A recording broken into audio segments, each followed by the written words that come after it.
చేసిన తర్వాత మీరు అందరు చూస్తూనే ఉన్నారు నా పనితీరు. నాకు ఇంతకు ముందు కూడా అధికారం లేదు, ఇప్పుడు కూడా అధికారం లేదు. ఇప్పుడు కూడా నేను ఏమంటానంటే మీకు ఏవేవైతే పథకాలు అందట్లేదో వాటి మీద కొట్లాడతాం. మరి కొట్లాడడానికి బలం కావాలా వద్దా? మాకు కావాలి. ఏదైనా మనకి గ్రామంలో ఏదో పంచాయతీ జరిగింది అనుకోండి, 2 వర్గాలు ఉంటాయి. మీ వెనకాల బలంగా ఒక్కోళ్ళని పెట్టుకుంటేనే కదా పంచాయతీలలో మీ గురించి మాట్లాడతారు. మరి ఇప్పుడు మీ పనులు చేసుకోవడానికి ఇప్పుడు ఈ పని చేస్తున్నారు, రోజుకి ఎంత వస్తుంది? 150 వస్తుందా? 150 పడుతుంది.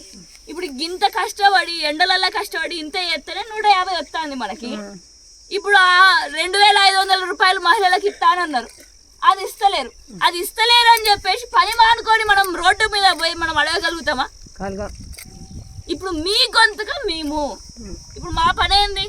మేము రాజకీయంలో ఉన్నాము అని అంటే మీ గొంతుగా మీకు రాని పనులన్నీ మేము చేసి పెట్టాలి, వచ్చే విధంగా మేము చేయాలి, అంటే మేము కొట్లాడాలి.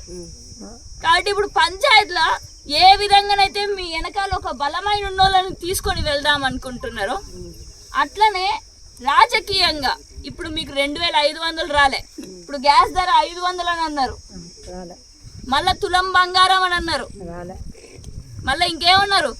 డిసెంబర్ 9వ తారీఖుననే 2 లక్షల రుణమాఫీ అన్నారు, అది పోయి ఆగస్టు 15కి అయింది. ఒకవేళ ఆగస్టు 15 కూడా ఇవ్వకపోతే మనకు అనుమానాలు ఉన్నాయి కదా.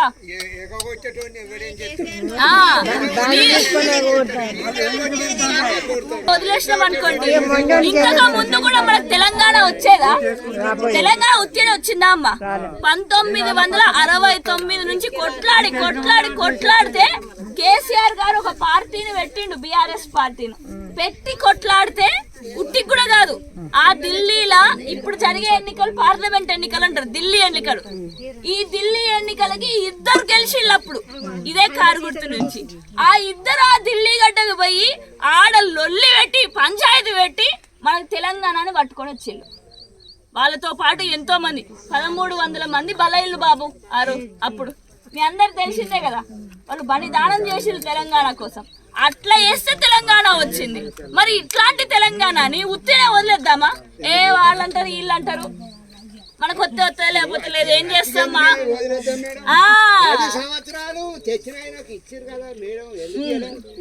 అందుకనే ఇప్పుడు కూడా ఏం చెప్తున్నాము?